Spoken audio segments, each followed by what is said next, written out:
Bismillahirrahmanirrahim. Assalamualaikum warahmatullahi wabarakatuh. Waalaikumsalam warahmatullahi wabarakatuh. Selamat pagi semuanya. Pertama-tama marilah kita panjatkan puji syukur kehadirat Allah Subhanahu wa taala yang telah memberikan kita nikmat, hidayah, inayah dan kesempatan sehingga kita dapat berkumpul pada tempat ini untuk menghadiri kajian pada Sabtu pagi.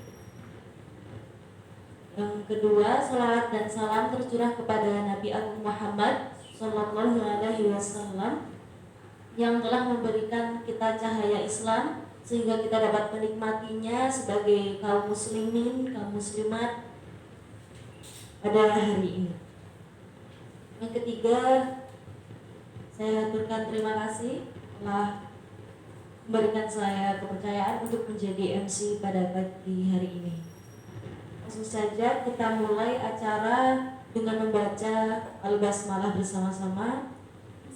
Bismillahirrahmanirrahim. Yang kedua, pembacaan ayat suci Al-Quran bersama-sama dari surat Al-Baqarah ayat 102 di halaman 16 yang akan dipimpin oleh Amah Tias. Waktu dan tempat saya berikan.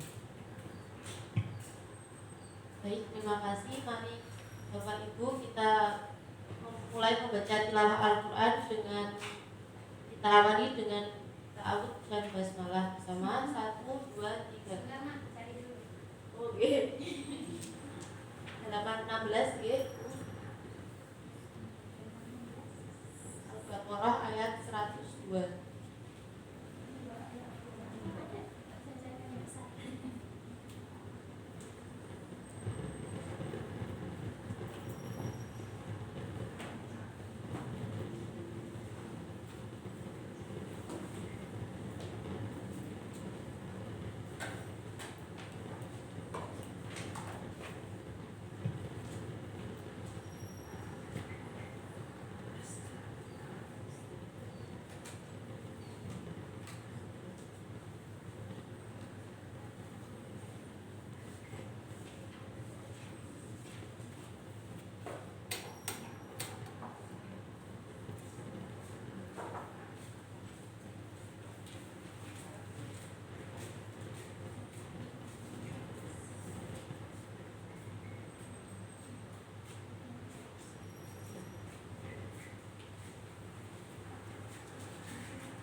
kafaru walakinna syayatina kafaru yu'allimuna an-nasa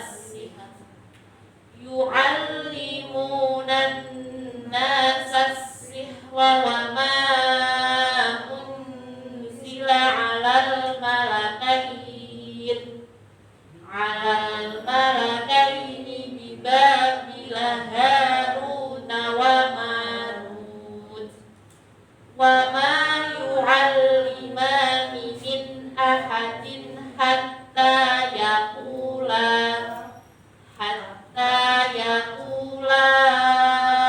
innama nahnu fitnatun fala takfur fayata'allamuna minhuma ma yufarriquna bihi bainal mar'i wa zawjihi wa ma hum bidallina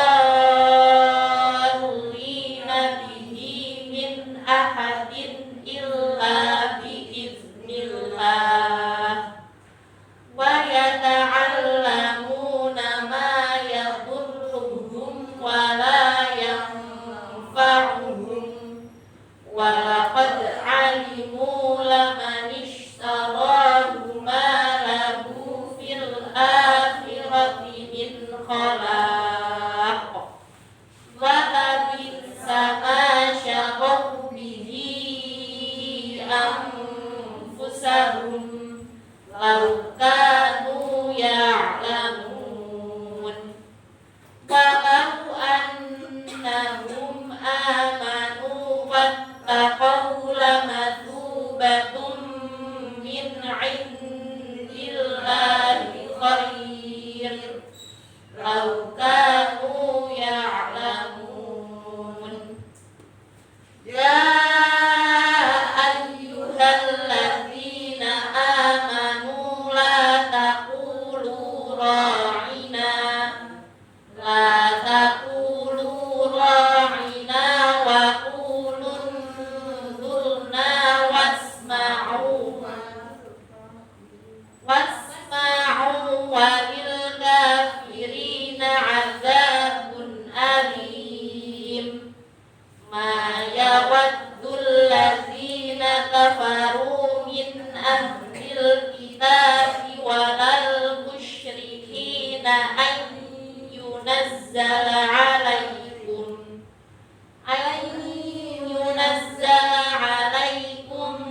min khairin min rabbikum wallahu yahtassu bi rahmatihi man yasha' wallahu dzul fadlil 'azim shadaqallahul 'azim. Terima kasih. Selanjutnya saya kembalikan kepada MC. Baik, terima kasih juga kepada Mbak Tias yang telah memimpin bacaan Al-Quran pada pagi hari ini. Langsung saja kita ke acara inti, materi dari kajian yang akan dibawakan oleh Al-Ustadz Deden Anjar Herdiansyah MHum. Pada beliau waktu dan tempat kami berikan.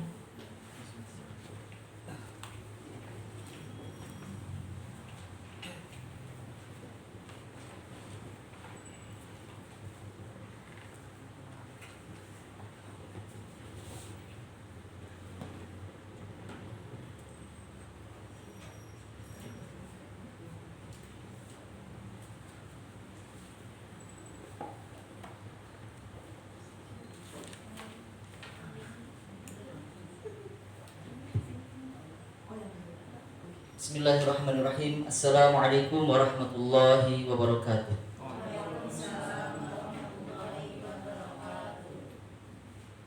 Innal hamdalillah nahmaduhu wa nasta'inuhu wa nastaghfiruh wa na'udzu billahi min shururi anfusina wa sayyiati a'malina.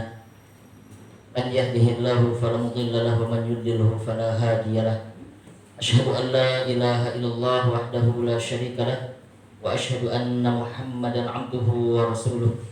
Allahumma salli wa sallim wa barik ala sayyidina Muhammadin wa ala alihi wa ashabihi ajma'in wa man tabi'ahum ala siratil mustaqim.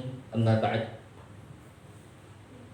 Bapak Ibu sekalian yang dirahmati Allah, alhamdulillah pagi hari ini kita masih bisa merasakan limpahan karunia rahmat Allah Subhanahu wa taala, kenikmatan, kesehatan, keistiqomahan, yang dengan semua itu kita bisa menjalankan tugas-tugas kita, kewajiban kita. Dan alhamdulillah pada pagi hari ini kita bisa bersama-sama berkumpul hadir di majelis ini dalam rangka untuk thalabul ilmi, dalam rangka untuk tafaqquh fiddin, yang mudah-mudahan Allah Subhanahu wa taala limpahkan kepada kita semua banyak kebaikannya. Karena sebagaimana yang telah disampaikan oleh baginda kita Nabi Allah Muhammad SAW, man yuridillahu bi khairan yufaqihu fiddin. Barang siapa yang Allah kehendaki seseorang mendapatkan kebaikan, maka terlebih dahulu dia akan dipahamkan terhadap agamanya. Jadi ikhtiar kita, upaya kita untuk memperdalam pemahaman kita terhadap agama ini menjadi jalan kita insya Allah untuk mendapatkan banyak kebaikan dari Allah Subhanahu wa ta'ala. Baik, pada pagi hari ini kita akan melanjutkan pembahasan kita masih di bab yang ketiga, yaitu tentang tahap godaan-godaan. Kemarin kita sudah memulainya dengan membahas tentang godaan dunia. Sebagaimana yang sudah kita bahas sebelumnya, bahwa ada 4 godaan yang dijelaskan oleh Imam Al-Ghazali yang akan menjadi tantangan bagi orang-orang yang berupaya untuk istiqomah di jalan ibadah. 4 godaan itu, yang pertama adalah dunia, yang kedua adalah manusia, yang ketiga adalah setan, dan yang keempat adalah hawa nafsu. Nah, kemarin kita sudah memulai dari godaan tentang dunia. Nah, kita akan masih melanjutkan pada pagi hari ini tentang godaan dunia itu. Kemarin kita juga sudah membahas bahwa godaan dunia ini dampaknya adalah akan menyibukkan diri kita, baik secara fisik, secara zahir maupun secara batin, dari ibadah kepada Allah Subhanahu wa taala. Kalau hati kita dipenuhi dengan keinginan-keinginan terhadap dunia, itulah yang akan menyibukkan hati kita dari ibadah kepada Allah Subhanahu wa taala. Terfikirkan semua keinginan kita, memenuhi ruang pikiran kita. Begitu pula fisik kita juga akan tersibukkan ketika yang menjadi tujuan hidup kita itu adalah dunia. Bekerja siang dan malam, banting tulang, peras keringat, gitu ya. Semuanya adalah dalam rangka untuk mendapatkan dunia. Sampai akhirnya tujuan-tujuan ibadahnya menjadi terpinggirkan. Nah, maka dunia itu menggodanya, atau dampaknya dari godaan dunia itu adalah menyibukkan diri manusia, diri seorang abid, dari beribadah kepada Allah Subhanahu wa taala, baik zahirnya atau fisiknya maupun batinnya. Maka hal yang kemudian bisa dilakukan di dalam rangka untuk menghadapi godaan dunia ini adalah dengan kezuhudan. Kemarin kita juga sudah membahas sedikit terkait dengan apa itu zuhud. Baik, akan kita lanjutkan. Fa'in qulta fama makna az-zuhud fid dunya wa ma haqiqatu dzalik wa ma haqiqatu dzalika. Jika engkau bertanya, kata Imam Al-Ghazali, apa makna zuhud di dunia dan apa hakikatnya? Apa makna zuhud itu? Fa'lam anna zuhda 'inda ulama'ina rahimahumullah zuhdani. Maka ketahuilah sesungguhnya zuhud itu menurut para ulama kami itu terbagi pada 2 bagian. Ada 2 zuhud. Yang pertama, zuhdun maqdurun lil 'abdi wa zuhdun ghairu maqdur. Yang pertama itu adalah zuhud yang terukur dan zuhud yang tidak terukur, dan yang kedua zuhud yang tidak terukur. Artinya yang terukur itu adalah zuhud yang dalam kemampuan manusia untuk melaksanakannya, untuk melakukannya. Artinya ini zuhud yang menjadi bagian daripada ikhtiar manusia. Itu yang pertama, zuhud makdur. Kalau zuhud ghairu makdur atau zuhud yang tidak terukur, itu artinya zuhud yang di luar kemampuan manusia. Ini tidak bisa diupayakan, tapi semata-mata pemberian dari Allah Subhanahu wa taala. Manusia tidak bisa mengupayakannya. Yang bisa diupayakan itu yang pertama, zuhud makdur. Tapi yang kedua, zuhud ghairu makdur, itu adalah zuhud yang tidak bisa diupayakan oleh manusia, tetapi semata-mata merupakan pemberian dari Allah Subhanahu wa ta'ala. Falladhi huwa maqdur thalathatu asya. Adapun zuhud maqdur itu ada 3. Zuhud maqdur itu ada 3. Zuhud yang pertama itu ya. Yang pertama adalah tarku talabil mafqudi minad dunya. Yang pertama adalah meninggalkan hal-hal yang tidak dimiliki dari dunia. Hal-hal yang tidak dimiliki dari dunia. Nanti kita jelaskan. Yang kedua, wa tafriqu al-majmu' minha. Kemudian memisahkan diri dari apa yang telah kita miliki atau apa yang telah kita kumpulkan. Wa tarku iradatiha wa ikhtiyariha, dan meninggalkan keinginan-keinginan terhadapnya. Maksudnya terhadap dunia, dan upaya-upaya, usaha-usaha untuk mendapatkannya. Baik. Jadi saya tuliskan saja ya biar lebih jelas. Spidolnya bisa nggak ini Mbak? Aman. Yang jelas ini apa?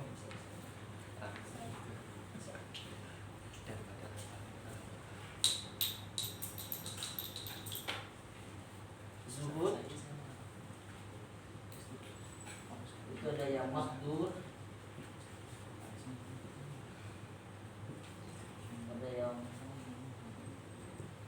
ghairu makdur. Yang dimaksudkan makdur ini ada 3. Yang pertama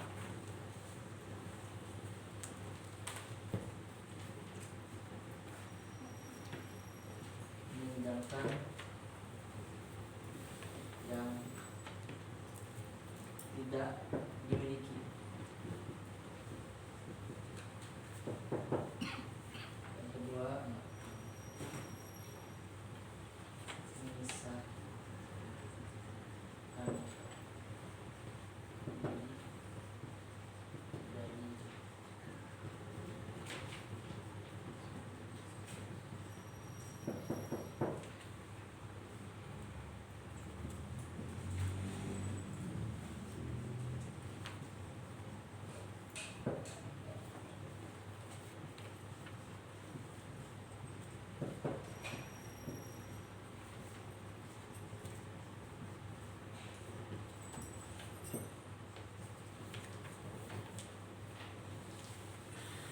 baik.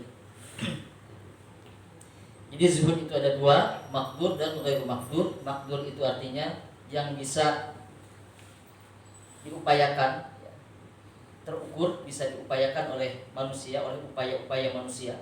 Sedangkan ghairu makdur itu tidak bisa diupayakan, tapi semata-mata merupakan pemberian dari Allah Subhanahu wa taala. Nah, yang makdur ini ada 3 cirinya. Zuhud makdur itu adalah yang pertama, meninggalkan apa-apa yang tidak dimiliki. Artinya kita ini tidak tidak ada hasrat, ambisi untuk hal-hal yang belum kita miliki. Kan kadang-kadang kita pengen ini, pengen itu, yang banyak, yang bagus gitu. Kita belum punya, tapi keinginan terhadapnya sangat besar, menggebu-gebu. Ini biasanya memang ada dalam diri kita juga ya, keinginan-keinginan itu. Ketika belum punya ini, pengen punya ini. Ketika sudah dikasih, pengen yang lain lagi, pengen yang lain lagi. Dan keinginan-keinginan manusia seperti itu memang tidak ada habisnya, kata Rasulullah SAW. Andaikan manusia itu diberi emas sebesar gunung Uhud, jika manusia diberi emas sebesar gunung Uhud, maka dia akan mencari gunung emas lainnya. Yang kedua adalah memisahkan diri dari yang sudah dimiliki. Nah, kita sudah punya apa? Rumah, perhiasan, kendaraan, apalagi banyak hal yang barangkali sudah Allah berikan kepada kita. Nah, semua karunia ini jangan sampai kemudian menjadi sangat melekat pada diri kita, seakan-akan tidak terpisahkan. Antara kita dengan dunia itu tidak terpisahkan, mendarah daging. Nah, kita harus memisahkan ini diri kita sebagai hamba Allah Subhanahu wa taala. Ini adalah fasilitas-fasilitas yang Allah berikan kepada kita sebagai sarana kita untuk beribadah kepada Allah Subhanahu wa taala. Tapi kalau manusia sudah melekat, nah di sini kan tafrik. Tafrik itu memisahkan diri. Jangan sampai dunia itu menjadi bagian daripada diri kita, melekat dengan diri kita yang sudah punya kita miliki itu. Kita ini melekat dengan kendaraan kita melekat dengan rumah kita, dengan semua hal yang kita miliki itu seakan-akan tidak mau berpisah. Nah, ini maksudnya memisahkan diri itu. Kita ya siap saja kalau kemudian Allah Subhanahu wa taala misalnya mengambil sesuatu yang telah diberikan kepada kita, dipisahkan kita dari sesuatu itu, ya kita ridho. Nah, kalau kita melekat, kalau sudah mendarah daging, tidak bisa dipisahkan dari dunia itu menjadi berat. Dan itu berarti bertentangan dengan kezuhudan. Kemudian yang ketiga adalah meninggalkan keinginan-keinginan. Meninggalkan keinginan-keinginan terhadap dunia. Nah, ini ciri-ciri zuhud makdur. Memang tampaknya bagi kita ini adalah satu hal yang berat, ya, karena kita ini Allah titipkan dalam diri kita keinginan-keinginan dan hawa nafsu. Biasanya keinginan dan hawa nafsu inilah yang kemudian menyatu, yang membuat kita disibukkan dengan semua hal yang ada di dunia ini. Tetapi apakah sama sekali tidak boleh punya keinginan-keinginan gitu? Boleh saja selama keinginan itu memang dimaksudkan di dalam rangka untuk semakin mengefektifkan tugas-tugas kita dan ibadah kita kepada Allah Subhanahu wa taala secukupnya dan sebutuhnya kita. Tidak ada yang mubazir dan tidak ada yang berlebih-lebihan. Apalagi sampai kemudian dunia itu tadi melekat dengan diri kita, tidak mau berpisah kita dengan semua yang Allah berikan kepada kita semua. Tafriq al-majmu' minha. Memisahkan diri kita ini dari sesuatu yang telah kita kumpulkan, sesuatu yang kita miliki, yang telah Allah berikan kepada kita. Jadi boleh-boleh saja misalnya kita beli jam tangan untuk apa? Ya untuk supaya kita mudah melihat waktu. Sekarang jam berapa, apa yang saya lakukan di waktu ini dan seterusnya. Tapi kalau sudah bergeser dari fungsinya, misalnya membeli jam untuk apa? Fashion atau pride, kebanggaan misalnya ya, untuk kebanggaan. Nah itu beda. Nanti beli jamnya juga bukan jam yang murah. Kan ada ya jamnya yang harganya ratusan juta sampai miliaran, ada. Kita belum pernah lihat ya. Mas pernah lihat gak yang jam yang begitu? Belum pernah lihat ya. Tapi ada ya. Yakinlah ada lah pokoknya. Ada. Kita belum pernah lihat, nggak tahu, nggak sampai mungkin kita ya. Tapi ada. Dan orang ada yang beli juga. Nah itu sudah beda. Sudah beda. Tidak lagi dia digunakan untuk fungsinya dan kebutuhan kita. Kita beli kendaraan misalnya, ya kendaraan itu kan fungsi utamanya adalah untuk mengantarkan kita dari satu tempat ke tempat tujuan kita. Aslinya cuma begitu kan? Nah, ya belilah yang sesuai dengan kebutuhan kita. Kalau cukupnya motor ya motor. Kalau kemudian harus bertambah karena apa? Misalnya alasannya kenapa harus bertambah, harus beli mobil. Oh karena sekarang anak saya banyak, anak saya 10 misalnya, masa naik motor semua? Berarti ada kebutuhan untuk beli mobil misalnya. Ya belilah mobil. Cukup dengan mobil tertentu ya sudah cukup, dengan harga yang sekian, dengan spek yang sekian cukup. Yang penting mobil ini bisa mengantarkan saya dari tujuan satu ke tujuan yang lainnya, dan mobilnya baik, mesinnya misalnya. Karena di antara kebahagiaan manusia di dunia itu, kata Rasulullah SAW, adalah al-markab as-salih. Ada 3 kebahagiaan di dunia. Ada 3 kebahagiaan, sumber kebahagiaan di dunia itu. Ini dan kaitannya dengan kehidupan dunia, bukan kaitan kehidupan akhirat. Yang pertama adalah al-mar'ah as-salihah, istri yang solihah. Nah kalau buat ibu-ibu berarti suami yang solih. Bahagia tidak ibu-ibu kalau punya suami yang solih? Bahagia. Kalau nggak solih, bahagiakan ya, pokoknya harus bahagia. Ya bapak-bapak juga itu kalau punya istri yang solihah bahagia. Itu bayangkan kalau pasangan kita tidak solih atau solihah, yaitu bahkan kadang-kadang ada istilah itu ya, keluarga itu seperti neraka, rumah tangga seperti neraka, rumah seperti neraka. Ya ada juga yang merasakan begitu. Tapi Allah anugerahkan kepada kita pasangan yang solih, solihah, wah itu kebahagiaan di dunia. Yang kedua adalah al-bait al-wasi'. Yang kedua adalah rumah yang luas. Memang rumah yang luas yang disebutkan di sini. Jadi kalau dikasih oleh Allah Subhanahu Wa Taala rumah yang besar gitu ya, nggak harus bagus, yang penting luas. Kalau orang-orang zaman dulu ya, biasanya rumahnya luas-luas ya Bu ya. Halamannya juga luas, rumahnya luas itu. Nah itu kebahagiaan. Yang ketiga adalah al-markab as-salih atau al-markab al-bahi, kendaraan yang baik. Pasangan yang solih, rumahnya luas, kendaraannya baik. Nah itu sudah cukup menjadi kebahagiaan di dunia. Nah, jadi kalau punya kendaraan ya secukupnya, sebutuhnya, ya yang cukup bisa mengantarkan kita dari satu tempat ke tempat yang lain sudah cukup. Nah, kalau sudah berlebihan daripada itu, misalnya orang beli mobil Lamborghini misalnya gitu ya, Ferrari gitu. Nah itu sesuai kebutuhan atau tidak? Ya. Kalau masinis pembalap mungkin kebutuhan lah ya, tapi kan bukan pembalap ya masinis ya. Jadi ya cukuplah mobil-mobil yang bisa dipakai untuk mengantarkan keluarga kita, tetangga kita mungkin. Beli mobil yang pintunya cuma 2 kiri kanan yang dan bisa hanya dinaiki oleh 2 orang gitu. Kan itu mubazir ya. Anak kita nggak keangkut gitu ya, orang tua kita nggak keangkut, tetangga kalau mau ikut juga nggak bisa gitu. Kita cuma duduk berdua kayak naik motor gitu. Nah ini bentuk-bentuk kemubaziran. Nah, itu sudah berlebihan dan tidak lagi masuk pada kategori zuhud.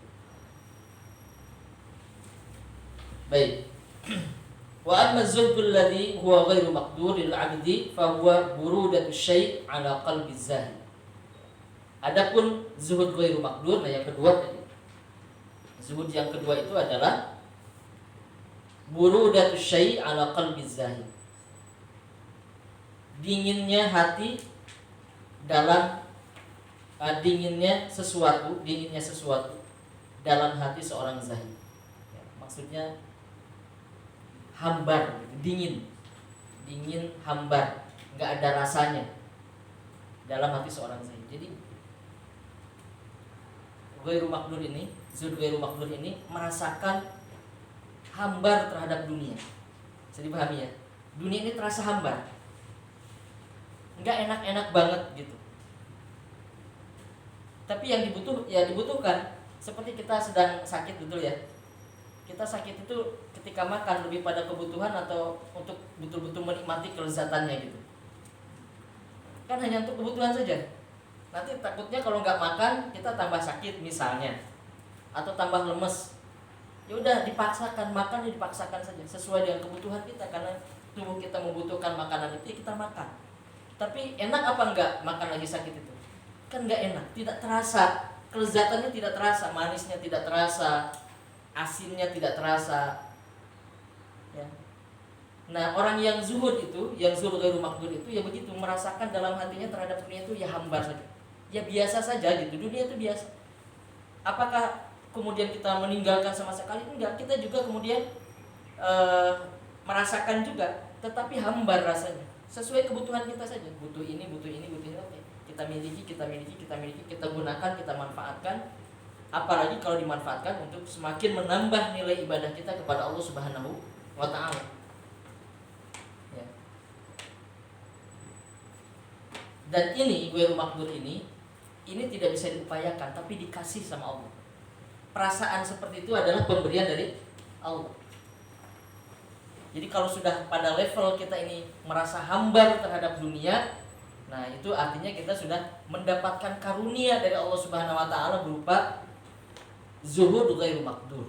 Zuhud yang tidak bisa diupayakan tapi diberikan oleh Allah Subhanahu wa taala. Baik. Tsumma zuhdul ladzi huwa maqdur lil 'abdi muqaddimat lizuhdil ladzi huwa ghairu maqdur lil 'abdi. Zuhud makdur itu, zuhud makdur, zuhud yang pertama itu merupakan muqaddimah, merupakan pembuka awalan dari zuhud ghairu makdur. Jadi Bapak Ibu sekalian, kalau kita sudah mengupayakan dengan sungguh-sungguh tiga hal ini, kalau kita sudah mengupayakan dengan sungguh-sungguh tiga hal ini, dan akhirnya kita mendapatkan karunia dari Allah Subhanahu wa taala, maka sangat mungkin kita akan mendapatkan zuhud ghairu maqdur ini. Nah, kalau kita sudah meninggalkan yang tidak kita miliki, artinya tidak menggebu-gebu untuk mencarinya, bersusah payah habis-habisan kita, ya, kemudian memisahkan diri dari yang dimiliki, kemudian meninggalkan keinginan terhadap dunia, maka insya Allah kita akan mendapatkan karunia dari Allah berupa rasa apa tadi, rasa hambar, ya, rasa hambar terhadap dunia. Nah, jadi kalau ini saja belum dikerjakan, tidak mungkin ia tiba-tiba saja hadir dalam hati kita. Setiap hari kok foya-foya, setiap hari kok shopping gitu, belanja-belanja, senang-senang, tapi tiba-tiba merasa hambar terhadap dunia, itu berat, nggak bisa, rasanya tidak mungkin. Harus ada awalannya dulu, bagaimana kemudian nanti Allah Subhanahu wa taala supaya menghadirkan rasa hambar itu terhadap dunia itu, ya upayanya pertama ini. Jadi meninggalkan apa yang tidak kita miliki, ya sudah, yang tidak dimiliki ya sudah, nggak usah habis-habisan. Kemudian yang kalau yang sudah kita miliki, ya jangan sampai melekat pada diri kita sampai tidak terpisahkan. Kemudian keinginan-keinginan kita terhadap dunia yang tidak besar, tidak obsesif atau tidak ambisius terhadap dunia, maka insya Allah kalau itu sudah kita lakukan, Allah akan karuniakan kepada kita zuhud ghairu maqdur berupa rasa hambar terhadap dunia. Dan di antara upaya untuk memisahkan diri kita dengan apa yang sudah kita miliki itu adalah, para ulama menyampaikan, ya banyak bersedekah, memisahkan diri dari yang sudah kita miliki itu adalah dengan cara banyak bersedekah. Allah kasih kita harta, ya, kekayaan, uang, gitu, supaya kita berlatih untuk tidak melekat banget dengan apa yang kita miliki itu, ya dibagi-bagikan. Punya uang sekian, ya kita punya sedekah rutin, ya. Kalau sekarang banyak yang memfasilitasi, ya, sedekah rutinnya mau kemana? Mau ke masjid, mau ke anak-anak yatim, mau kepada para penghafal Al-Quran, mau pada manapun, yaitu bisa diikhtiarkan, bisa kita upayakan. Jadi ini adalah cara kita untuk memisahkan diri kita dari yang sudah kita miliki. Fa idza ata bihi al-'abdu bi alla yatluba ma laysa 'indahu min ad-dunya,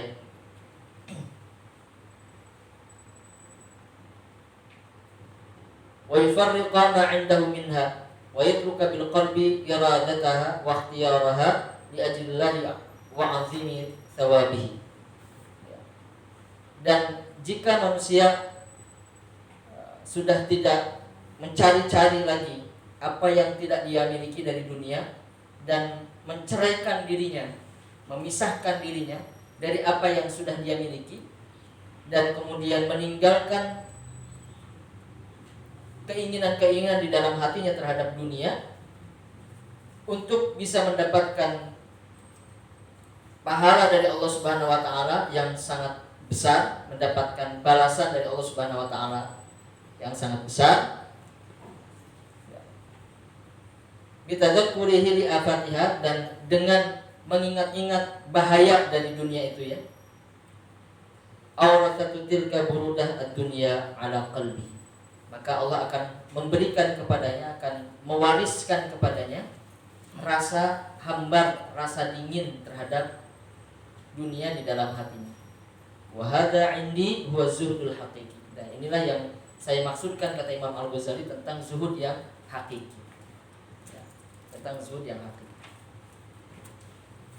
Dan di sini kita mendapati ya, tidak digambarkan itu oleh Imam Al-Ghazali bahwa zuhud itu harus miskin, itu tidak. Harus tidak punya apa-apa, itu juga tidak. Ya. Kezuhudan itu bukan kita nggak punya apa-apa terus kemudian kita mengatakan saya zuhud terhadap dunia. Saya sudah meninggalkan dunia, kemudian dia hidup miskin gitu. Bukan begitu zuhud itu, tetapi zuhud itu ini lebih kepada apa yang kemudian kita rasakan terkait dengan dunia. Mungkin saja ada orang kaya raya, mungkin saja ada orang kaya raya hartanya melimpah, tetapi hatinya itu hambar saja sama yang dia miliki itu, biasa saja. Dia misalnya punya rumah besar gitu ya, kemudian dia punya sekolah, dia punya pesantren, dia punya apa, segala sesuatu yang mungkin kita anggap itu satu perbendaharaan yang sangat melimpah, tapi dia hatinya dingin saja, biasa saja, bangga-bangga juga enggak. Mungkin begitu. Dan itu bisa jadi kita katakan orang yang zuhud, meskipun dia dilingkupi oleh harta yang melimpah. Mungkin. Tapi ada orang yang, mohon maaf, misalnya tidak punya banyak harta, tetapi hatinya itu selalu disibukkan dengan keinginan-keinginan. Aduh, kalau saya punya ini, kalau saya punya ini gitu. Dia orang nggak punya, tetapi hatinya itu dan pikirannya itu selalu pengen ini, pengen ini, pengen ini. Andaikan saya pengen ini, andaikan saya punya ini gitu. Mungkin ada. Nah itu sangat mungkin, bahkan tidak bisa dikatakan sebagai seorang yang zuhud, meskipun kehidupannya serba berkekurangan. Ya. Nah ini tentang hakikat zuhud. Ya. Jadi hakikat zuhud itu bukan berarti kita harus hidup miskin, melarat, ya, tidak punya pakaian, tidak punya makanan, bukan berarti begitu. Tapi zuhud yang hakiki itu tadi memenuhi 3 kriteria itu tadi. Tidak berambisi terhadap apa yang belum kita miliki, ya. Kemudian menceraikan diri kita, memisahkan diri kita dari hal yang sudah kita miliki. Kemudian tidak memiliki keinginan-keinginan yang berlebihan terhadap dunia. Tsumma alam anna as'adul umuri ats-tsalatsati innama huwa tarkul iradati bil qalbi. Kemudian Imam Al-Ghazali mengatakan, ketahuilah sesungguhnya yang paling berat dari 3 hal tadi itu, ya, yang 3 itu, yang zuhud makdur itu, yang paling berat di antara ketiganya itu adalah tarkul iradati bil qalbi, meninggalkan keinginan dalam hati. Yang paling berat itu yang ketiga, kata Imam Al-Ghazali, yang ketiga itu ya, meninggalkan keinginan terhadap dunia itu yang paling berat. Di antara yang 3 itu yang paling berat adalah yang ketiga itu. Poin yang berkaitan dengan keinginan. Idka min tarikin laha bi zahiri muhibbin muridin laha bi batini. Berapa banyak orang itu yang kemudian secara zahir meninggalkan dunia, secara zahirnya meninggalkan dunia, tetapi di dalam batinnya, di dalam hatinya kemudian dia justru adalah orang yang sangat mencintai dunia, sangat menginginkan dunia. Nah, tadi saya mengatakan misalnya ada orang, mohon maaf, berkekurangan, tidak punya, ada orang tidak punya, tapi hatinya itu dipenuhi dengan keinginan-keinginan.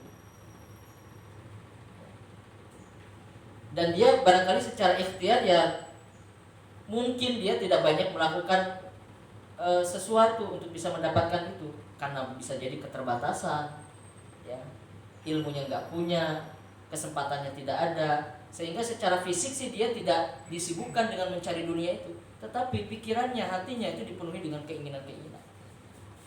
Sangat mungkin. Atau orang mungkin ada yang ya tidak bekerja gitu, misalnya ya. Orang tidak bekerja ataupun bekerja ya seadanya saja. Artinya fisiknya tidak disibukkan oleh dunia, tetapi keinginannya terus terhadap dunia, pengen. Fahuwa fi mukafahatin wa muqasatin syadidatin min nafsi. Terjadi pertarungan dan benturan-benturan di dalam hatinya ya, untuk bisa mendapatkan dunia itu ya, harapan-harapan. Jadi ada kecamuk yang luar biasa besarnya di dalam hatinya itu untuk mendapatkan dunia itu. Wa sya'nu qulu fi hadhihi alam tasma' ila qawlihi subhanahu azza wa jalla, apakah engkau belum pernah mendengar firman Allah Subhanahu wa taala. Nah, ini ayat-ayat yang menguatkan sekaligus menjelaskan tentang beratnya poin yang ketiga itu, tentang keinginan. Kita perhatikan surah Al-Qasas ayat yang ke-83. Tilka darul akhirati naj'aluha lil ladzina la yuriduna 'uluwan fil ardi wala fasada.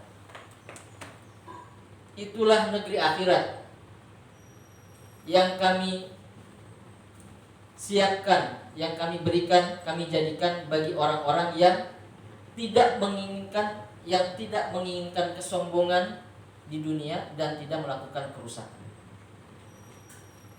Ya. Jadi akhirat ini kata Allah diperuntukkan bagi orang-orang yang tidak menginginkan di sini. Yurid itu dalam bahasa Indonesia ya, keinginan. Arada yuridu, menginginkan, mengharapkan, menginginkan. Arada yuridu itu adalah menginginkan. Jadi di sini adalah tentang keinginan. La yuridu uluwan, kesombongan, kedudukan yang tinggi, ya. Kedudukan yang tinggi, jabatan yang tinggi, popularitas misalnya gitu ya.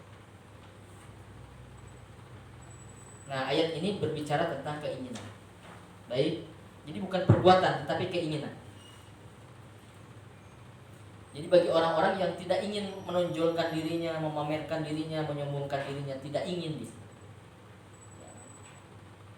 Mungkin bisa jadi orang ini, ada manusia di dunia ini yang tidak banyak dikenal oleh orang lain, tetapi dia sangat populer, sangat dikenal oleh penduduk langit.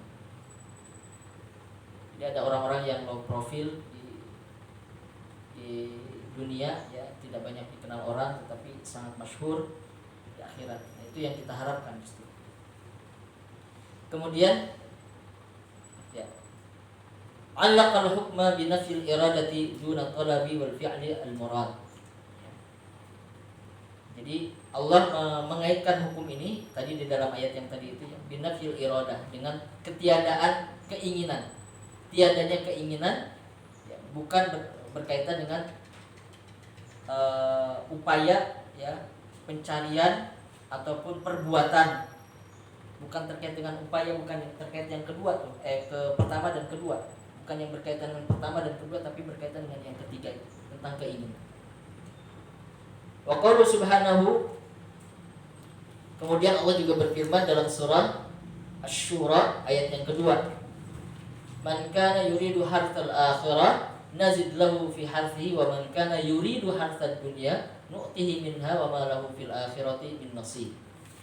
Barang siapa yang menginginkan, nah di sini lagi tentang keinginan, bukan mengupayakan, bukan mencari atau melakukan, tetapi barang siapa yang menginginkan harthal akhirah, keuntungan akhirat, nazid lahu fi harthihi, maka kami akan menambahkan untuknya pada keuntungannya.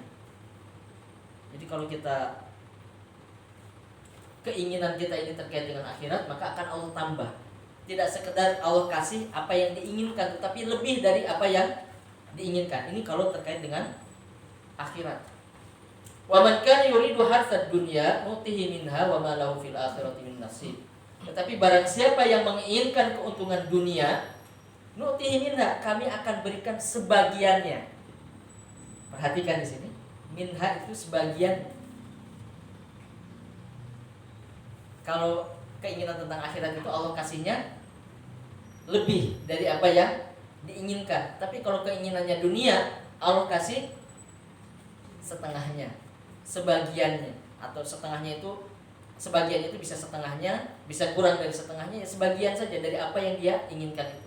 Wa ma lahu fil akhirati min nasib, dan celakanya lagi nanti di akhirat dia tidak akan kebagian jatah lagi karena sudah Allah kasih yang sedikit itu di dunia. Jadi kalau ada orang yang memang betul-betul ambisius terhadap dunia, pokoknya dunia dicari dunia, Allah kasih memang, tapi ya sedikit aja dari apa yang dia cari itu. Nggak bakal dikasih semuanya, apalagi ditambah sama Allah. Ya, dan nanti di akhirat ya sudah nggak ada bagiannya lagi, karena sudah Allah kasih di dunia. Ya sudah, kamu di akhirat nggak ada bagian untukmu. Gitu.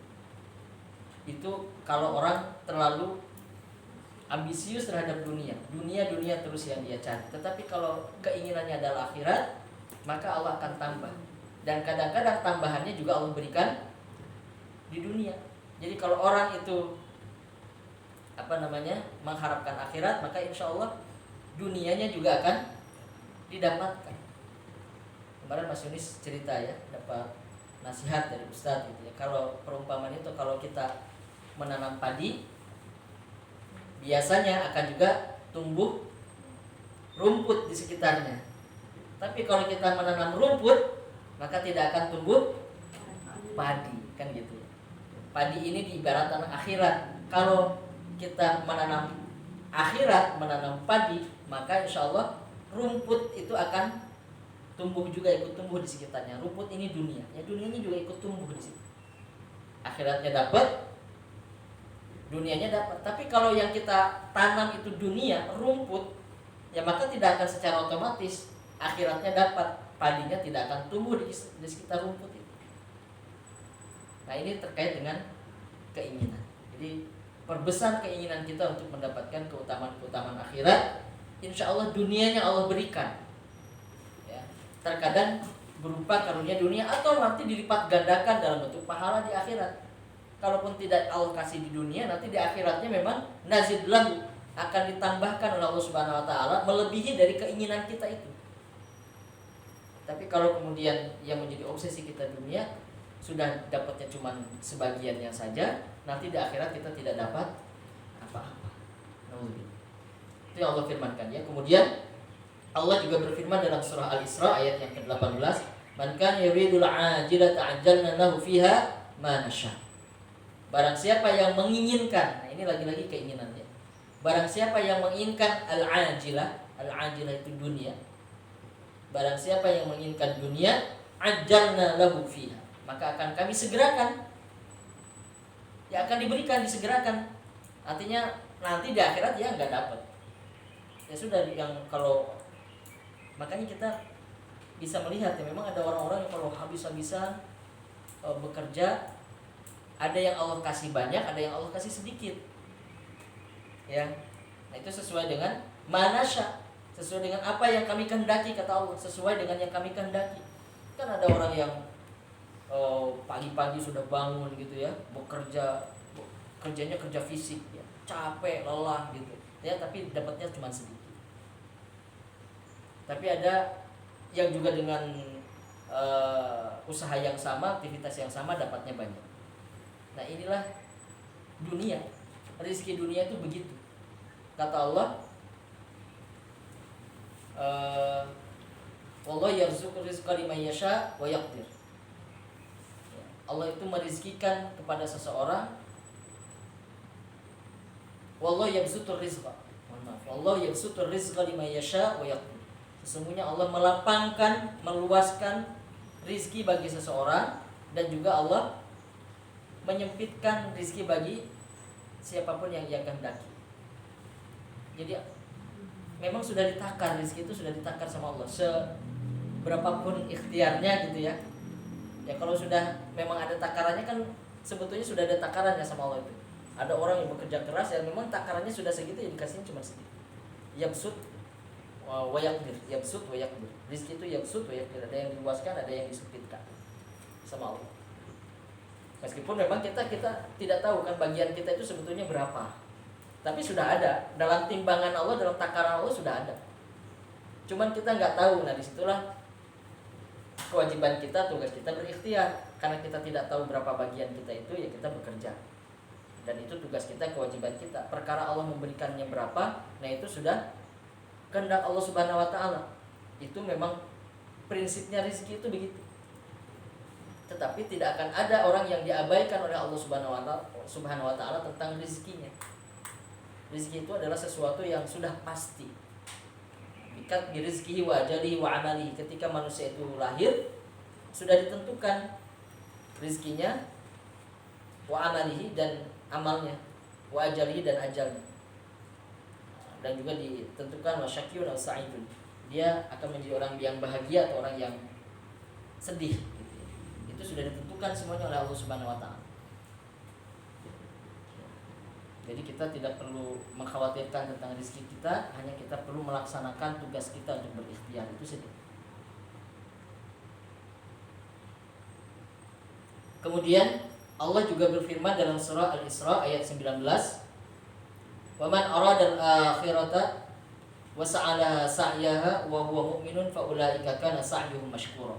Dan barang siapa yang menghendaki akhirat, yang menginginkan akhirat, kemudian dia berusaha bersungguh-sungguh, maka dia adalah mukminun, maka dia adalah orang yang beriman. Fa ulaika kana sa'yuhum mashkura, maka usahanya itu mashkura, diberikan terima kasih. Terima kasih itu artinya diberikan balasan, akan diberikan balasan. Kalau dia memang bersungguh-sungguh, maka kesungguhannya itu akan diberikan balasan ketika dia menginginkan akhirat. Barang siapa yang menginginkan akhirat, kemudian dia berusaha tentang keinginannya itu. Yang menginginkan akhirat itu kan berarti kemuliaan di akhirat, ingin mendapatkan syafaat, ingin mendapatkan sambutan dari Rasulullah SAW di Telaga Al-Kautsar, di Haud gitu ya, Telaga Al-Kautsar. Kemudian pada akhirnya kita ingin dimasukkan oleh Allah Subhanahu wa taala ke dalam surganya. Ini kan keinginan-keinginan akhirat. Kemudian dia berusaha untuk mendapatkan keinginannya itu, ya dia berusaha ibadah, sholat, puasa, sedekah, yang sunnah-sunnah dikerjakan gitu. Dia berusaha, Allah melihat, maka faulaika kana sa'yuhum mashkur. Maka usahanya itu, sholatnya itu, ibadahnya itu, puasanya itu mashkur, akan dibalas oleh Allah Subhanahu wa taala. Amma tara al-isyarah kullaha ilal iradah. Bukankah kita semua ini melihat tuh dari ayat-ayat itu, ini tentang keinginan semua.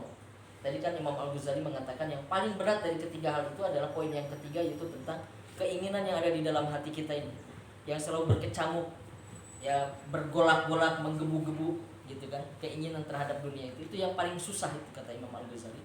Dan buktinya Allah menyampaikan tuh di dalam Al-Quran, ayat-ayat tadi yang kita kutip itu ya, itu semuanya tentang keinginan itu tadi. Barang siapa yang ingin akhirat, barang siapa yang ingin dunia, kan ini tentang keinginan. Amataral isyarah kullaha ilal iradah, ini kita lihat, ini semua adalah bukti-bukti isyarat tentang keinginan itu. Fa amruha huwal muhimmu idzan, maka perkara ini adalah sesuatu yang penting. Dengan banyaknya ayat tadi yang berbicara tentang keinginan itu, berarti ini adalah hal yang penting. Lakin al-'abdu idza wadhaba wastaqama 'ala al-awwalaini a'ni at-tafriqu wat-tarku fama'mulun min fadlillahi subhanahu ay yuwaffiqahu li daf'i hadhihi al-iradati wal ikhtiyari an qalbihi.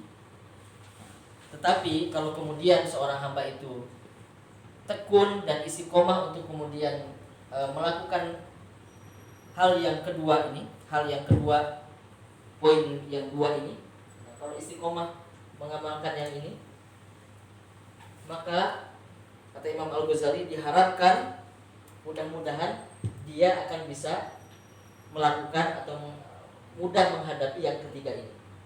Kalau yang di sini sudah dilakukan, meninggalkan yang tidak dimiliki, memisahkan diri dari yang dimiliki. Kalau ini sudah dilakukan dengan sungguh-sungguh, maka mudah-mudahan yang ketiga ini bisa lebih mudah untuk dihadapi, kata Imam Al-Ghazali. Meskipun yang ketiga itu yang paling berat ya. Kalau sudah tafriq dan at-tafriqu dan at-tarku, memisahkan diri dan meninggalkan diri ya, dari dunia itu, maka insya Allah yang ketiga itu tentang keinginan itu akan bisa lebih mudah untuk dilakukan.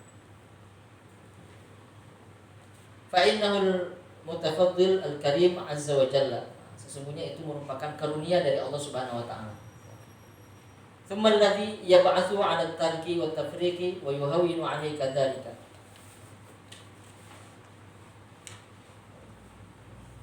Maka kalau kita kemudian memang sudah meninggalkan dan memisahkan, maka insya Allah akan lebih ringan, akan dibantu oleh Allah Subhanahu wa taala untuk menghadapi yang ketiga itu ya, tentang keinginan. Dzikru afatid dunya wa 'uyubiha. Kemudian kita akan menjadi ingat ya tentang bahaya dunia dan aib-aibnya. Bahaya dunia dan aib-aibnya. Jadi nanti dijelaskan di sini ya. Nanti kita akan bahas juga. Kita lanjutkan dulu. Waqad aktsara nas al-qaul fi dzalika. Manusia telah banyak membicarakan tentang hal itu. Fa minhu qaulu ba'dhum. Di antaranya adalah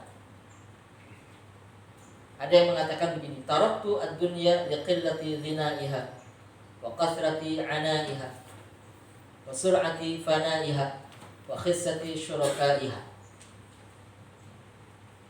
Aku meninggalkan dunia karena sedikitnya kekayaan dunia itu. Dunia itu sedikit apa banyak sebetulnya, Bapak Ibu? Sedikit jika dibandingkan dengan akhirat.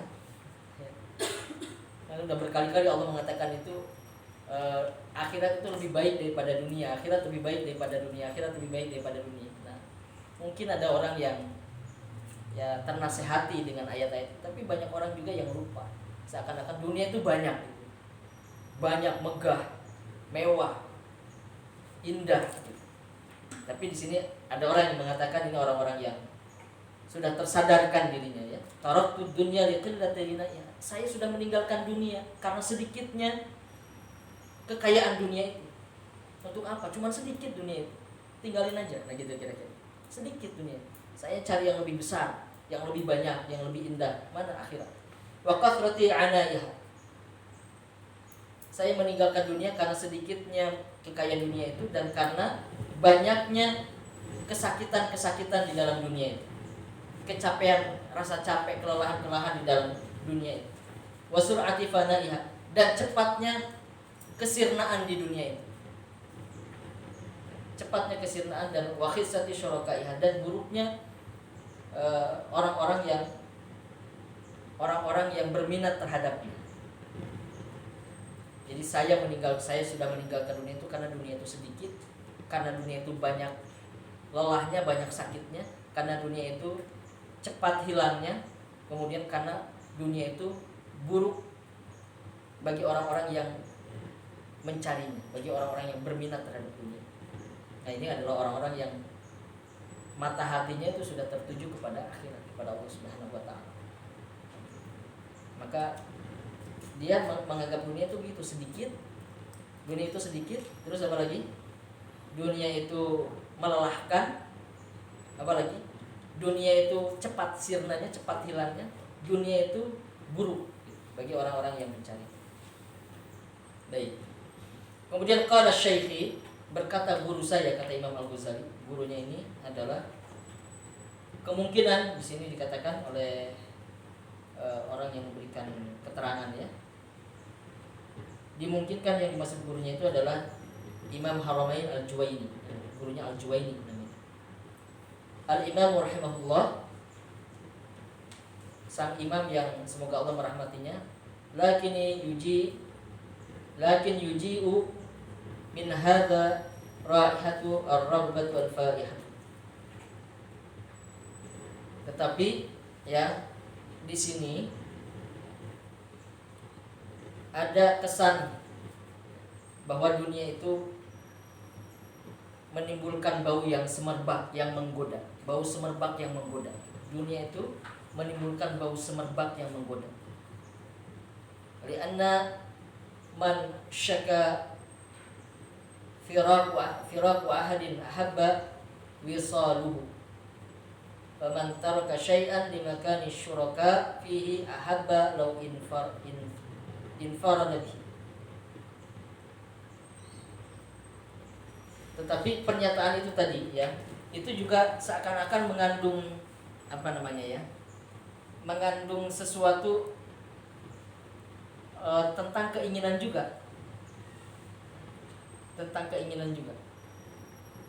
karena dunia itu tampak menggoda, yang menimbulkan bau yang sangat harum, dan barang siapa yang mengeluhkan perpisahannya dengan dunia itu, mengeluhkan perpisahan, maka biasanya dia adalah orang yang sebetulnya menyukai dan ingin terhubung dengannya. Jadi kalau kita ini tidak suka dengan perpisahan, tidak suka dengan firaq, ya, perceraian, tidak suka dengan perceraian, mengeluhkan perceraian, itu artinya kita aslinya menyukainya, menyukai sesuatu yang berpisah dengan diri kita, ingin terhubung lagi. Ya, misalnya, mohon maaf, suami berpisah dengan istrinya, tapi dia nggak suka dengan perpisahan itu, berarti dia artinya masih mencintai istrinya, mantan istrinya itu. Ya, nggak suka dengan perpisahan itu. Seperti orang, udahlah saya tinggalkan dunia itu, tapi dia ternyata begini ya, meninggalkan dunia, capek, nggak bisa beli apa-apa, nah gitu. Dia mengeluhkan perpisahan itu dengan dunia, ya. Meskipun dia sebetulnya sudah dia kasihkan harta-hartanya gitu, nah, tapi hatinya itu masih terikat dengan dunia itu. Ya. Fal qaul baligh fihi ma qalahu syekhuna rahimahullah, berkata guru kami rahimahullah, semoga Allah merahmatinya, inna dunya aduwwullah azza wa jalla wa anta muhibbuhu. Sesungguhnya dunia itu adalah musuh Allah. Kata gurunya Imam Al-Ghazali, dunia itu adalah musuh Allah, sedangkan kamu adalah pecintanya, pecinta dunia. Gitu. Sedangkan kamu adalah pecinta dunia, kata gurunya Imam Al-Ghazali. Wa man ahabba dan abghadu anhu. Barang siapa yang mencintainya, berarti dia, barang siapa yang mencintainya berarti dia memusuhi musuhnya, tidak menyukai musuhnya. Nah, gitu. Jadi begini, Allah itu, dunia itu musuh Allah, dunia itu adalah musuh Allah. Tapi kalau ada orang yang mencintai dunia, berarti dia menjadi musuh Allah, pasti dia akan memusuhi Allah. Nah, itu bahayanya. Dunia itu musuh Allah. Kalau ada orang yang mencintai dunia, berarti artinya dia memusuhi Allah Subhanahu wa ta'ala.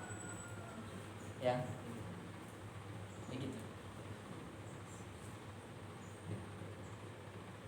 Musuhnya teman kita berarti musuhnya kita, kan gitu. Musuhnya teman kita berarti juga musuhnya kita. Atau yang memusuhi teman kita, orang yang memusuhi teman kita berarti menjadi musuh kita. Orang yang memusuhi orang yang kita cintai berarti menjadi musuh kita. Ya. Ada orang yang memusuhi istri kita misalnya, nah, berarti kita menjadi musuh bagi orang itu. Nah, gitu kira-kira. Ini Allah ini musuh dari dunia, sedangkan kita mencintai dunia, berarti kita secara otomatis memusuhi Allah Subhanahu wa ta'ala. Itu yang disampaikan oleh gurunya Imam Al-Ghazali. Maka berhati-hati kita terkait dengan dunia. Wa li'annaha fi asliha wasakhatun jifatun. Sesungguhnya dunia itu aslinya adalah kotoran dan bangkai. Bangkai yang menjadi, atau kotoran busuk lah gitu. Kotoran busuk, bangkai. Dunia itu aslinya adalah bangkai yang menimbulkan bau busuk. Makanya kalau Rasulullah SAW kan mengumpamakan itu, dunia itu, saya pernah menyampaikan juga ya, dunia itu seperti bangkai anak kambing yang cacat. Ya. Jadi suatu ketika Rasulullah bersama para sahabat itu sedang berjalan, kemudian Rasulullah tiba-tiba menemukan di depannya ada bangkai anak kambing. Bangkai ini harus detail ya, harus jelas. Bangkai anak kambing yang cacat. Kemudian Rasulullah SAW bertanya kepada para sahabat, menurut kalian bagaimana itu bangkai itu? Kalian melihat bangkai itu bagaimana? Wahai Rasulullah, kata para sahabat itu, sangat menjijikan. Kata para sahabat, sangat menjijikan. Kata Rasulullah apa? Kalau kalian tahu, sesungguhnya dunia itu lebih menjijikan daripada bangkai anak kambing yang cacat itu. Dunia itu lebih menjijikan dari bangkai anak kambing yang cacat. Nah, ini harus disebut, bangkai anak kambing yang cacatnya harus disebut. Kenapa? Pertama, bangkai. Bangkai itu sudah jelas menjijikan. Yang kedua, anak kambing. Anak kambing itu kan kalau dalam konteks kurban itu belum bisa dimanfaatkan, belum poel istilahnya. Anak kambing itu artinya belum sesuatu yang tidak berharga. Ya, untuk kurban aja nggak bisa ini anak kambing itu. Kemudian cacat lagi. Ya, cacat. Semakin besar ketidakmanfaatannya itu, ketidakberhargaannya itu. Kalaupun toh itu bukan anak kambing tetapi kambing dewasa misalnya, tapi cacat, bisa nggak digunakan untuk kurban? Tidak bisa kan? Hewan cacat itu nggak bisa untuk kurban. Artinya sesuatu yang tidak berharga. Ini sudah bangkai dan tidak berharga. Makanya bangkai anak kambing yang cacat. Dan dunia itu kata Rasulullah lebih menjijikan daripada itu. Nah, hanya kita tidak tahu ya, tapi bagi orang-orang yang sudah Allah berikan ilham, sudah Allah berikan karunia gitu ya, itu makanya tadi orang-orang yang zuhud itu melihat dunia itu ya jadi nggak menyenangkan, hambar itu, karena pandangannya sudah pandangan hakikat. Dia bisa melihat sesuatu di balik sesuatu.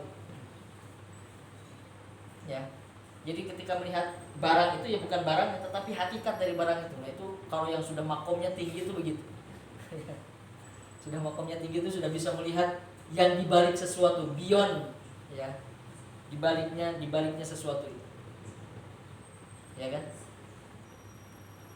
Ala tara anna akhiraha ila qadari wal fasadi wat talashi wal idmihlali wan nafadi. Ya. Bukankah kalian melihat pada akhirnya dunia itu, akhirnya dari dunia itu adalah al-qadari, menjijikkan. Ya. Pada akhirnya semua kita, ujung dari kehidupan kita itu kita akan semua menjadi mayit. Ya, kalau bahasa kasarnya menjadi bangkai, kalau binatang ya bangkai. Yang menjijikkan akhir dari kita itu. Kemudian fasad, rusak, akhir dari dunia itu rusak. Tarashi itu hancur. Idmihlal itu artinya sirna. An-nafad itu artinya habis. Sebanyak-banyaknya harta kita, harta manusia itu pada ujungnya tetap saja habis harta itu. Sirna, hancur, rusak. Semua yang berkaitan dengan dunia begitu. Lakinnaha jifatun dumikhat bitayyib, tetapi dunia itu adalah bangkai yang dilumuri oleh minyak wangi, nah gitu. Kata Al-Ghazali gitu ya. Tetapi dunia itu adalah bangkai yang dilumuri minyak wangi. Bangkai tetapi baunya harum gitu. Persoalannya itu. Nah, kalau bangkai biasa kan bau. Tetapi ini dunia ini bangkai tapi dilumuri minyak wangi sehingga tampaknya sih wangi ini, tapi bau aslinya. Waqtuyat bizinatin. Ya, dan dibungkus dengan perhiasan. Ya, bangkai dilumuri minyak wangi dan dihias dengan perhiasan. Faltarra bi zahiriha al-ghafilun, maka tertipu dengan penampakannya, dengan penampilannya dunia itu orang-orang yang lalai, orang-orang yang tidak tahu, tertipu dia. Padahal bangkai karena dilumuri minyak wangi dan dihiasi dengan perhiasan-perhiasan, maka dianggap sesuatu yang baik, tertipu dia. Wa zahada fiha al-aqilun, tetapi zuhud terhadap dunia bagi orang-orang yang berakal, orang-orang yang menggunakan akal. Nah, Bapak Ibu sekalian dirahmati Allah Subhanahu wa taala, itu pengingat bagi kita semua yang disampaikan oleh Imam Al-Ghazali tentang hakikat zuhud, apa itu makna zuhud ya, dan hakikat tentang dunia. Sesungguhnya dunia itu apa sih? Apa seperti yang kita lihat, apa yang seperti kita harap-harapkan, kita bayang-bayangkan, atau kita sesungguhnya tertipu dengan dunia itu, padahal dunia itu adalah sesuatu yang sangat buruk sesungguhnya. Baik, demikian Bapak Ibu sekalian dirahmati Allah, saya cukupkan. Saya kembalikan kepada Mbak Ama. Silakan barangkali nanti kalau ada yang mau ditanyakan, monggo. Kalau tidak juga tidak apa-apa. Baik, terima kasih. Assalamualaikum warahmatullahi wabarakatuh. Baik, terima kasih kepada Ustadz Deden yang telah memaparkan materi yang sangat luar biasa mengenai zuhud dari dunia. Apakah dari peserta ada yang ingin bertanya?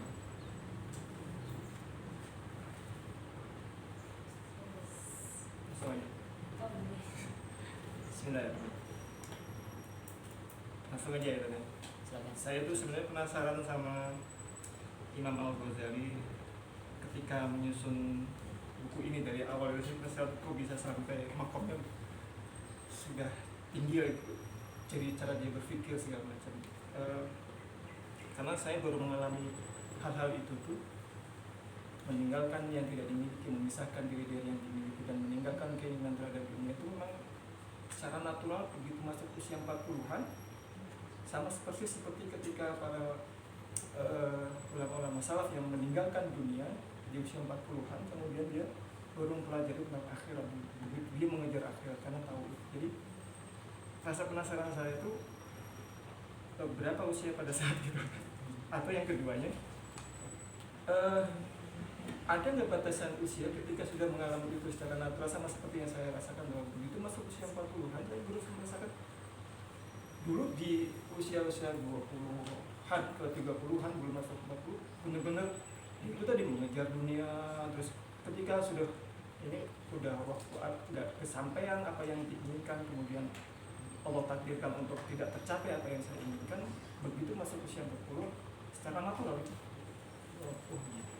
tapi begitu saya sudah mulai melepas, datang aja tuh, ada aja gitu ya. Saya ingin menyampaikan itu aja. Baik. Kalau usianya saya tidak tahu persis berapa angkanya, tetapi prosesnya itu Imam Al-Ghazali itu kan beliau kan seorang ulama, dan ulamanya itu bukan ulama pinggiran, tetapi beliau ini adalah ulama yang dipercaya oleh Perdana Menteri pada waktu itu Nizamul Muluk untuk menjadi kepala sekolah. Kalau sekarang kepala sekolah, ini sekolahnya sekolah pemerintah, dan ini sekolah yang betul-betul disupport oleh pemerintah, oleh Perdana Menteri. Namanya juga Madrasah Nizamiyah. Nizamiyah itu diambil dari nama Perdana Menterinya Nizamul Muluk. Jadi beliau ini ulama yang sangat dihormati, disegani, dan digaji besar. Kalau dulu kan ulama-ulama itu kan ustadz-ustadz itu digaji sama pemerintah dan besar gajinya, sangat besar gaji ulama itu. Karena dulu tuh ada ulama pemerintah, ada ulama non pemerintah lah intinya. Begitu. Nah, Imam Ghazali ini ulama pemerintah, jadi gajinya besar, terpandang, terhormat, dan saat itu beliau ini banyak berdebat dengan orang-orang yang gandrung dengan filsafat dan ilmu kalam, berdebat gitu. Dan Imam Ghazali itu selalu memenangkan perdebatan karena cerdas. Imam Ghazali itu bahkan banyak orang yang mengatakan jenius gitu. Imam Ghazali itu jenius, selalu memenangkan perdebatan. Tetapi kondisi seperti ini membuat Imam Al-Ghazali itu merasa kering gitu. Kalau bahasa para intelektual istilahnya skeptis. Jadi kayak nggak percaya banyak hal, kayak mempertanyakan banyak hal, kenapa begini, kenapa begitu gitu. Ini terjadi pergolakan pemikiran, pergolakan di hatinya, jadi tidak membuat hatinya itu menjadi tentram. Padahal secara duniawi sudah terjamin kan, karena digaji sama pemerintah dan besar. Dan yang disampaikan adalah ilmu agama, sering berdebat dengan yang lainnya, tetapi kok rasanya, bahkan ada yang mengatakan Imam Ghazali itu awalnya sombong. Ada yang mengatakan sombong Imam Al-Ghazali itu. Beberapa ulama mengatakan Imam Ghazali itu sombong. Makanya ya sombong itu mungkin karena memang pintar ya. Karena memang pintar, ada sesuatu yang dia miliki. Memang jenius. Tapi mengalami pergulatan begitu, akhirnya mundur. Imam Ghazali ini mundur dari jabatannya sebagai kepala sekolah di situ, sebagai pimpinan di Madrasah Nizamiyah itu. Mundur, ya kalau sekarang semacam rektor lah ya. Kalau sekarang itu madrasah itu semacam rektor, karena di situ murid-muridnya murid-murid dewasa. Semacam rektor, mundur dari situ, kemudian minta izin kepada Perdana Menteri, saya mau berhaji. Tapi setelah itu nggak kembali lagi dia. Tetapi pergi ke Damaskus, ke Suriah, menyendiri selama 10 tahun di menara Damaskus, menyendiri. Kemudian beliau baru lebih banyak menggali tentang hakikat tasawuf. Sebelumnya enggak. sebelumnya lebih banyak pada persoalan fikih. Nah, makanya antara fikih dengan tasawuf itu memang berbeda. Kalau fikih kan lebih banyak kepada apa, Bapak Ibu? Fikih itu kepada aktivitas fisik. Kalau belajar fikih apa yang dipelajari? Berwudu, sholat, rukunya bagaimana saja, itu fikih kan. Kalau tasawuf berkaitan dengan sesuatu yang lebih dalam. Nah, Imam Ghazali dapat dua-duanya. Fikih sudah dipelajari lebih dahulu, dia ahlinya dalam hal itu. Ilmu-ilmu yang lainnya dia ahlinya dalam hal itu. Di penghujung hidupnya beliau kemudian lebih banyak mendalami tasawuf. Tapi di ujungnya lagi nanti beliau gabungkan lagi keduanya menjadi sesuatu yang terhubung satu sama lain antara fikih dengan tasawuf. Karena banyak orang yang kemudian tasawuf aja, dia tidak mempelajari tentang fikih. Orang tasawuf mengatakan, ngapain kalian sholat benar sedangkan hatinya tidak khusyuk gitu, percuma gitu, gak diterima sholat kalian. Tapi kata orang fikih, percuma kamu sholat khusyuk tapi takbiratulnya gak benar, rukunya gak benar, sujudnya gak benar. Jadi gak ketemu tuh. Dulu ulama fikih dan ulama tasawuf itu berpisah ya. Tapi Imam Al-Ghazali adalah salah seorang yang kemudian memadukannya antara fikih dan tasawuf. Makanya kitab yang lainnya yang berjudul Ihya Ulumuddin itu berbeda dengan kitab-kitab fikih sebelumnya. Jadi ada nuansa fikihnya di situ dan nuansa tasawufnya di situ. Nah, diseimbangkan ya, oleh Imam Al-Ghazali di situ. Lalu tentang usia 40, memang di dalam beberapa keterangannya para ulama itu usia 40 tahun itu memiliki nilai tersendiri, usia 40 tahun. Di situ terjadi puncak kematangan, kira-kira gitu. Bahkan Rasulullah pun yang sebagaimana kita ketahui diangkat menjadi nabi dan rasul kan di usia 40 tahun. Dari seluruh panjangnya pengalaman beliau ya, Allah Subhanahu wa taala memutuskan di momentum 40 tahun itulah Nabi Muhammad SAW diangkat menjadi nabi dan rasul. Jadi ada semacam titik balik, ada kematangan ya, tetapi tidak semuanya. Ya tergantung pada orangnya juga. Ada nggak yang 40 tahun masih gitu aja gitu? Banyak. Tetapi bagi orang-orang yang berilmu, biasanya yang ngaji, yang berilmu dengan baik, 40 tahun itu akan menjadi titik balik baginya, insya Allah. Usia itu, di usia itu. Saya hampir 40 tahun. Sekarang 2024. Besok tahun depan saya 40 tahun. Jadi sekarang mungkin belum sampai pada titik balik ini kayaknya. Besok saya 40 tahun depan, insya Allah, kalau masih Allah kasih umur ya. Nah, jadi usia 40 tahun memang spesial. Maka banyak yang mengalami titik balik di usia ini atau usia setelahnya di sekitar 40 tahun. Tetapi faktornya bukan sekedar umurnya saja, tetapi ilmu, kesadaran. Itu yang paling penting. Bahkan kadang-kadang ada yang titik baliknya sebelum itu, tetapi di sekitar itu, di sekitar 40 tahun itu, tapi sebelum itu. Anak-anak muda belum kelihatannya. Kalau usia 20-an sampai 30 itu tampaknya belum. Tapi di sekitar mendekati 40 mulai itu. Orang-orang yang berilmu, orang-orang yang punya kesadaran itu akan mengalami perubahan-perubahan. Tetapi sekali lagi kuncinya bukan pada usianya, tetapi pada ilmu dan kesadaran. Baik begitu. Silakan Bapak. Baik, jazakallahu syukri atas penjelasannya. Apakah ada yang ingin bertanya lagi dari peserta kajian? Oh ya. Baik. Alhamdulillah kita sudah berada di penghujung acara.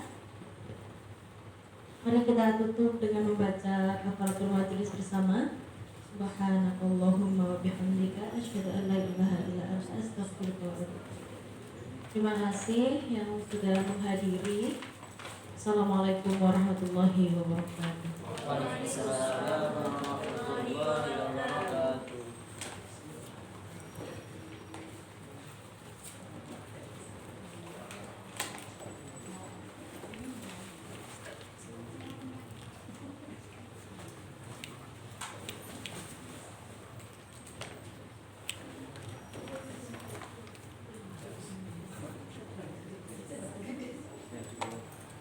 Bangun.